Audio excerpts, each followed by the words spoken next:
Hi all, welcome back to Eduport. കഴിഞ്ഞ ദിവസം നമ്മളെ കേരളത്തിലെ വിദ്യാഭ്യാസ മന്ത്രി ഈ വർഷത്തേക്കുള്ള അക്കാദമിക് കലണ്ടർ പ്രസിദ്ധീകരിക്കേണ്ടായി.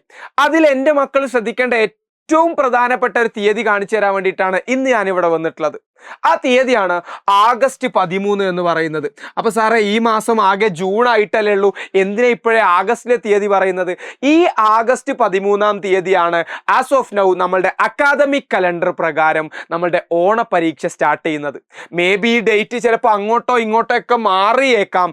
എന്നിരുന്നാൽ കൂടിയും ഏകദേശം നമുക്ക് പറയാം ഓഗസ്റ്റ് ഒരു 2ാമത്തെ ആഴ്ചയോട് കൂടിയിട്ടായിരിക്കും നമ്മളുടെ ഓണം എക്സാം സ്റ്റാർട്ട് ചെയ്യുന്നുണ്ടാവുക. എന്ന് പറഞ്ഞാൽ ഇത് ജൂൺ 3 ജൂൺ, ജൂലൈ, ആഗസ്റ്റിലെ ആദ്യത്തെ ദിവസങ്ങൾ കൂട്ടിയാൽ ഏകദേശം ഒരു 70 ദിവസങ്ങളൊക്കെ ആയിരിക്കും നമ്മളെ മുന്നിലുണ്ടാവുക. അവസാനത്തെ ദിവസങ്ങളിൽ മാത്രം പരീക്ഷയ്ക്ക് വേണ്ടി പഠിച്ചാൽ എന്താണ് സംഭവിക്കുക എന്നുള്ള മുൻകാല അനുഭവങ്ങളൊക്കെ നിങ്ങൾക്ക് ഉണ്ടായിരിക്കും. അതുകൊണ്ട് തന്നെ നേരത്തെ തന്നെ കൃത്യമായിട്ട് ഇപ്പോൾ മുതൽ തന്നെ, നേരത്തെ എന്ന് പറഞ്ഞത് ഇപ്പോൾ മുതൽ തന്നെ കൃത്യമായിട്ട് പഠിച്ചു തുടങ്ങുന്ന കുട്ടികൾക്ക് വളരെ സമാധാനത്തോടു കൂടി വളരെ കോൺഫിഡൻ്റ് ആയിട്ട് ഈ എക്സാം എഴുതാൻ കഴിയുമെന്ന കാര്യത്തിൽ യാതൊരു സംശയവുമില്ല. പുതിയ പാറ്റേൺ പ്രകാരം, പുതിയ സിലബസ് പ്രകാരം നിങ്ങൾ ശ്രദ്ധിക്കേണ്ട കാര്യങ്ങൾ എന്ന് പറയുന്നത് കൃത്യമായ ബേസിക്സ് മനസ്സിലാക്കുക, കൃത്യമായിട്ട് കോൺസെപ്റ്റ് പഠിക്കുക, അതിനെ ബേസ് ചെയ്തിട്ടുള്ള ഒരുപാട് ചോദ്യങ്ങൾ ചെയ്യുക, ആ ചാപ്റ്ററുകൾ ബേസ് ചെയ്തിട്ടുള്ള എക്സാമുകൾ എഴുതുക എന്നുള്ളതാണ്.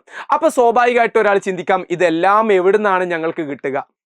അതിന് വേണ്ടിയിട്ടാണ് എജുപോർട്ട് ക്ലാസ് 7ലെ കുട്ടികൾക്ക് വേണ്ടിയിട്ട് ഒരു അടിപൊളി സൂപ്പർ ബാച്ച് കൊണ്ടുവന്നിട്ടുള്ളത്. അതായത് ഓരോ ചാപ്റ്ററുകളുടെയും ലൈവ് ആൻഡ് റെക്കോർഡഡ് ക്ലാസ്സുകളും, അതിൻ്റെ തന്നെ ഒരുപാട് ക്വസ്റ്റ്യനുകളും, ടെക്സ്റ്റ് ബുക്കിലുള്ള എല്ലാ ചോദ്യങ്ങളും, അഡീഷണൽ ആയിട്ട് പ്രാക്ടീസ് ചെയ്യാനുള്ള ചോദ്യങ്ങളും, അതുപോലെ തന്നെ എക്സാമുകളും, നിങ്ങളെ ഗൈഡ് ചെയ്യാൻ ഒരു മെൻറ്ററും അടക്കം എല്ലാം കൊണ്ടും വളരെ സിസ്റ്റമാറ്റിക് ആയിട്ടുള്ള ഏത് പരീക്ഷകളെയും നേരിടാൻ നിങ്ങളെ കോൺഫിഡൻ്റ് ആക്കുന്ന ലെവലുള്ള ഒരു ബാച്ച് ആയിരിക്കും ക്ലാസ് 7 സൂപ്പർ ബാച്ച് എന്ന് പറയുന്നത്. അപ്പം ഒരുപാട് അകലെയാണ് എക്സാം എന്ന് വിചാരിച്ച് നിങ്ങൾ എൻ്റെ പൊന്നുമക്കൾ കാത്തിരിക്കരുത്. കാരണം ആലോചിച്ച് നോക്ക്, നമ്മൾ കഴിഞ്ഞ വർഷം വെക്കേഷൻ തുടങ്ങിയത് മാത്രമേ ഓർമ്മ ഉണ്ടാവുള്ളൂ. ഇപ്പോൾ വെക്കേഷൻ കഴിഞ്ഞ് നമ്മൾ അടുത്ത ക്ലാസ്സിൽ എത്തിക്കഴിഞ്ഞു.